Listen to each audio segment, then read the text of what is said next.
Pranimi në spital i personit me çrregullime mendore i gjetur në vend publik. Paragrafi 136 i Aktit për Shëndetin Mendor 1983. Përse jam në spital?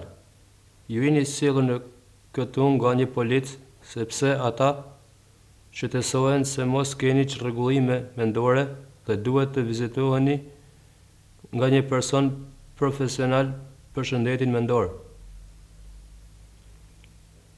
Ju mbaheni sipas paragrafit 136 të Aktit për Shëndetin Mendor 1983, në mënyrë që të kontrolloheni për t'ju caktuar mjekimin e duhur. Sa kohë do të qëndroj këtu? Ju mund të mbaheni aty ose në një vend tjetër ku do të jetë të sigurt deri në 72 orë në mënyrë që të vizitoheni nga një mjek dhe me një person profesionist i aprovuar për shëndetin mendor. Personi profesional i aprovuar për shëndetin mendor është një person i trajnuar posaçërisht për të ndihmuar të vendosë nëse njerëzit kanë nevojë të mbahen në spital. Nëse mjeku dhe personi profesional i aprovuar për shëndetin mendor pajtohen se ju keni nevojë të qëndroni në spital, një mjek i dytë duhet të ftohet për të konfirmuar vendimin e tyre. Gjatë kësaj kohe, ju nuk duhet të dilni nga spitali, përveç nëse ju thonë se mund të dilni. Nëse provoni të dilni nga spitali, stafi mund t'ju ndalojë, dhe nëse dilni, ata mund t'ju kthejnë mbrapsht.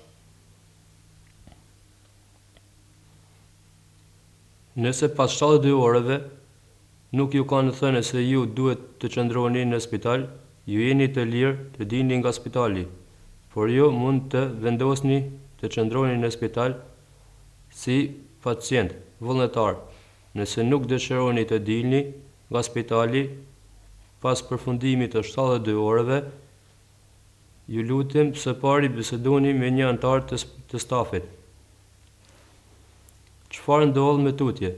Pasi t'ju vizitojnë mjekët dhe personi profesional i aprovuar për shëndetin mendor, ata mund t'ju thonë se ju keni nevojë të qëndroni më gjatë në spital. Ato do t'ju tregojnë pse dhe për sa kohë mund të qëndroni në spital. Juve do t'ju jepni edhe një fletë palosje tjetër për t'ju treguar se çfarë do të ndodhë. Nëse vendoset se ju nuk keni nevojë të qëndroni në spital, ata ose një antar tjetër i stafit do të bisedojë me ju se çfarë ndihme tjetër duhet të merrni. A mund të apeloj? Jo, edhe pse nuk jeni dakord se ata duhet të qëndrojnë në spital, ju nuk mund të apeloni kundër vendimit për të mbajtur këtu, sipas paragrafit 136. A do të më afrohet mjekim? Stafi i spitalit do t'ju tregojë lidhur me ndonjë mjekim që mendojnë se keni nevojë. Ju keni të drejtë të refuzoni mjekimin që nuk e dëshironi, vetëm në rrethana të veçanta, të cilat do t'ju shpjegohen. Mund t'ju jepet mjekim pa pajtim familjen tuaj. Njoftimi i anëtarit më të afërt të familjes. Një kopje kësaj fletëpalosje do t'u jepet një personi të cilit akti shëndetësor mendor e konsideron si më të afërmin e familjes tuaj. Është një listë e njerëzve në aktin shëndetësor mendor që konsiderohet si anëtar i familjes tuaj. Zakonisht personi që është në krye të listës është anëtar më i afërt. Familjar, autoriteti i shërbimeve sociale mund t'ju jep një fletëpalosje e cila e shpjegon këtë dhe se çfarë të drejtash ka më i afërmi familjes tuaj në lidhje me kujdesin dhe mjekimin. Nëse ju nuk dëshironi që ky person të marrë një kopje të fletëpalosjes, ju lutem tregoni infermierit tuaj ose një anëtarit të stafit.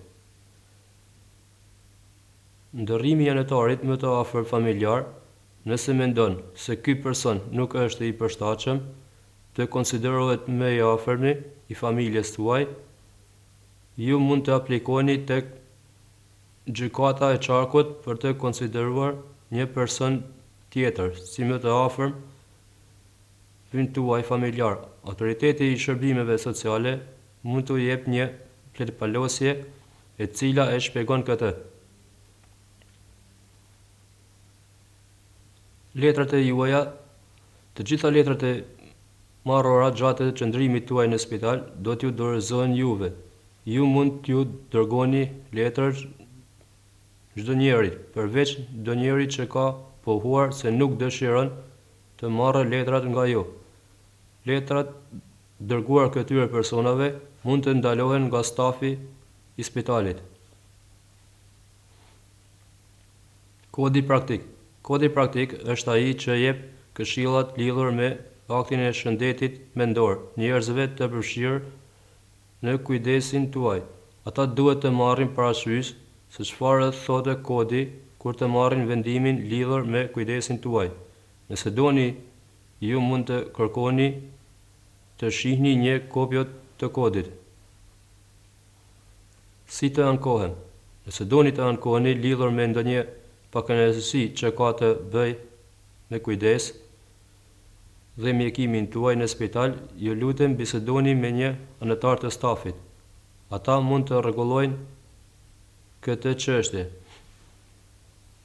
Ato po ashtu mund t'ju japin informacion lidhur me procedurën e ankimit të spitalit, të cilët mund të përdorin për të zgjidhur pakënaqësitë tuaja nëpërmjet të quajturit vendim lokal. Ata po ashtu mund t'ju tregojnë se përse persona të tjera që mund t'ju ndihmojnë për t'u ankuar.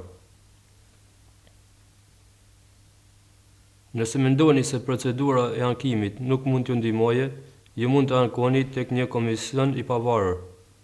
Komisioni i pavarur e monitoron mënyrën e zbatimit të aktit të shëndetit mendor për të siguruar përdorim të drejtë dhe kujdes të duhur ndaj pacientëve gjatë qëndrimit të tyre në spital.